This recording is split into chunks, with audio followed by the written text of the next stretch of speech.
What's going on, gentlemen? It's your boy E-Man coming to you from the Bronx. Today's topic is going to be a little different.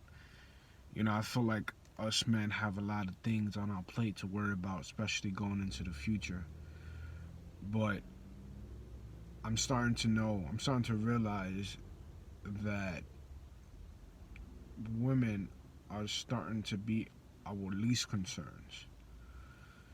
So what do I mean by that? Well, guys, as a man growing up, or as a young man, or even as a teenager, becoming a man,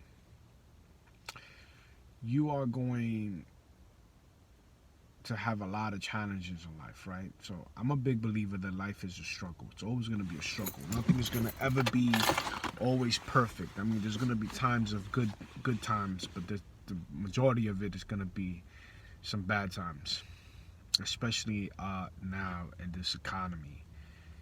But why do I say that women are our least concerns? Well, guys, I had a conversation with two good friends of mine. And I went to a cigar lounge and we sat down, and we're working class men. We both have good jobs. Us three have good jobs. And we started talking about the good old days, right? Now, I remember my father migrated to this country from Ecuador, and my mother came from this country from Dominican Republic. And I remember my father hardly knowing how to speak any kind of English. I mean, this guy could probably say like a few words, but it was very rare you'll see him have a conversation in English. It's only because he had to, and most of the time he's just saying, yeah, okay, thank you, the basics. And he worked two janitorial jobs. He worked in the afternoon and he worked overnight. And he was able to afford a home. He was able to afford a home in a low-income, middle-class neighborhood in the Bronx. Where I grew up, it was the South Bronx, and at the time that me and my family moved there wasn't a lot of things there. It was like a lot of lots. I think crime rate was high, and it wasn't booming, But we started talking about it, and we started realizing, like, man, listen,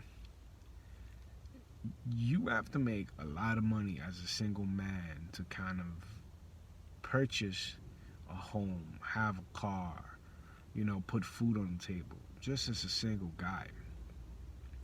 And you start to think, and you start to realize that things are getting a little bit complicated for the average guy.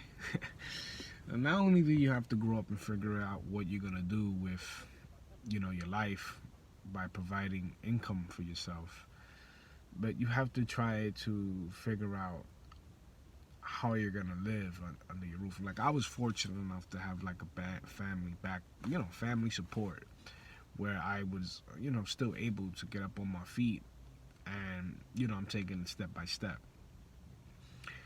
But the average young man now growing up, it's just like you have to, you're force fed this college illusion, right? You have to go to college, and when you go to college, you're going to be successful in the world once you get your degree. But I'm here to tell you that's a rude awakening. That hardly ever happens now. You see everyone have a degree. I was watching a few weeks ago, I saw Peter Schiff. If you guys don't know who Peter Schiff is he's a business owner, he's an entrepreneur, he's also an investor, and he talks about the economy, and he brings a different twist to what the mainstream media economists say that would help the economy out. And he went down to St. Louis, and he was interviewing random people and asking them, what did you go to college for? And I mean, these were like regular nighttime professions, bartenders, security guards, doormen, people that rode like I don't know if you guys ever seen those guys that pedal the bikes, and they have, you could fit like two people there, so there's usually couples that go there just to see the city.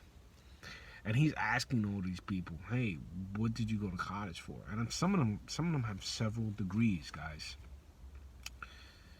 And it blows my mind how, difficult it is now for young men to kind of just become established in any kind of way. Is not only do you know go into college and take up these huge debt, because the colleges know that these student loans are guaranteed to students, so they boost up their prices just because they know that the government and the banks are gonna give them these money, these funds to provide for their education. So some of these guys, some of you guys come out of college with a lot of debt, man, and you're probably not gonna pay that off in this lifetime. It's rare cases where I see a young man go into college and come out and he's making triple figures and loving what he does. I have a friend. He's a computer programmer, and I remember going to his house when we were kids. I mean, it must have been like 16, 17, 15, and this guy would literally lock himself in the room and just be practicing programming, practicing programming. He literally loved programming.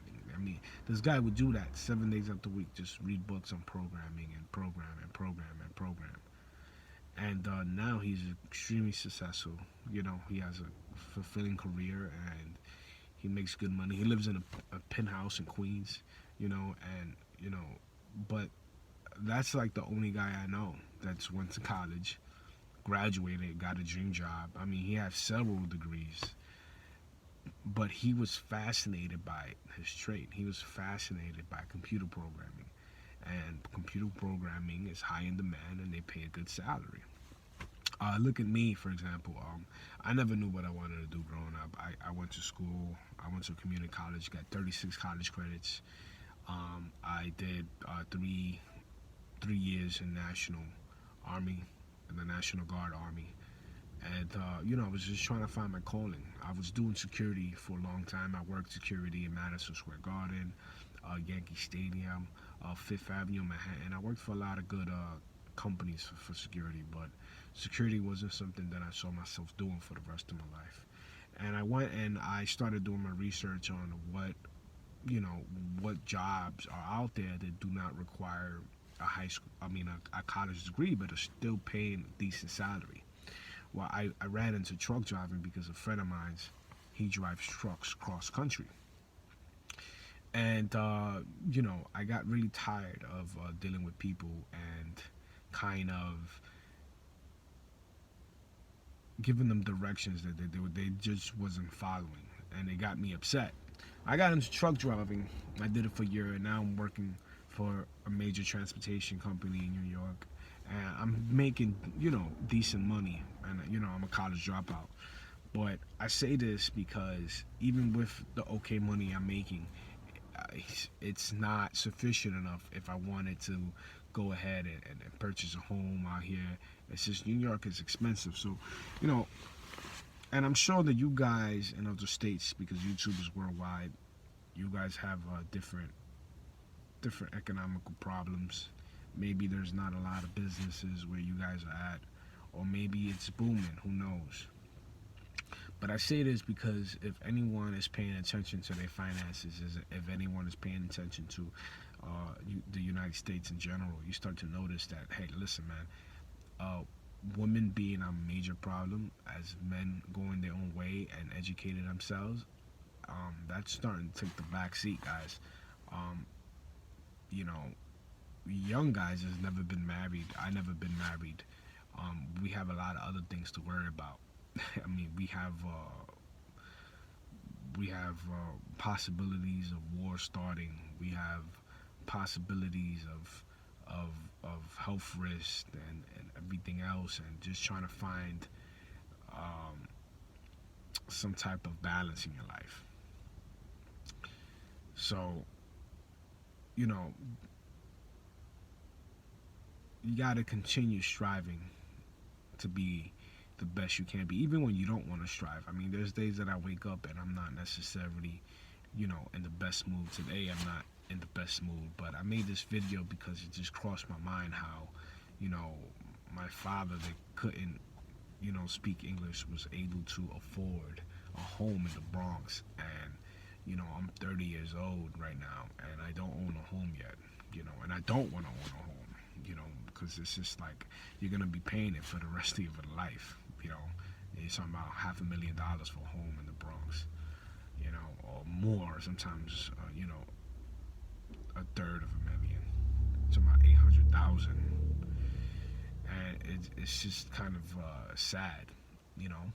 And I'm not making excuses for it. I'm not saying that, I'm not gonna work hard because it's not worth it. That's not what I'm trying to say, guys. I'm trying to say that, we have these challenges and we have to address it logically and leave emotions out of it and start to build some wealth within this economy that's slowly deteriorating, and figure out ways to go different routes instead of going to get a degree that's probably not going to make you much money. Think about other things. I started this YouTube channel just to vent and talk about things that I've seen, not only with women but with men in general. And I appreciate the love you guys give me. I see some guys like my other videos, and I see that I have some subscribers, and I hope that continues to grow, guys. And if you haven't subscribed yet, please subscribe. I'm E-Man from the Bronx, and this is a MGTOW channel. Not only is it a MGTOW channel, but it's a channel that I'm going to be discussing things that I see happening on a day-to-day basis with men and issues that we suffer. Guys, I hope you have a good Thanksgiving, and appreciate it. I appreciate your family, because you really don't know when's the last time. And I know as MGTOW man, we don't want to deal with women, but I hope some of you guys get some ass. It helps out, man.